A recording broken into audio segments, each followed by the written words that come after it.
Assalomu alaykum, hurmatli kuzatuvchilar. Voy tavba, o'zi semirib yotibdi-ku, ozish haqida gapirishgan nima bor ekan deyapsizmi?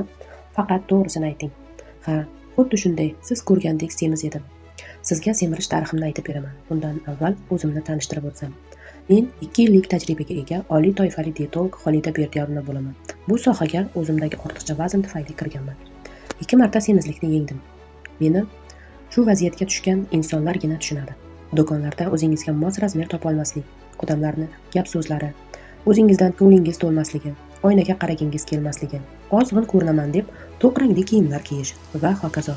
Birinchi marta 86 kilogramdan 62 kilogramgacha, ikkinchi marta 102 kilogramdan 62 kilogramgacha tushdim. Maqsadimdagi kilogramga yetishga biroz qoldi. O'rtog'im aytgandek, naq 3 xonali songa aylanib qolgandim homilador vaqtimda.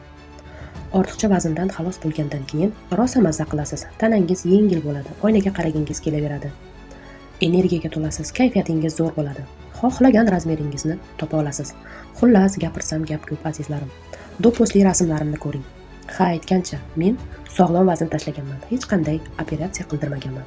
Siz ham chin dildan kirishsangiz, buni albatta uddalaysiz. Men bunga ishonaman.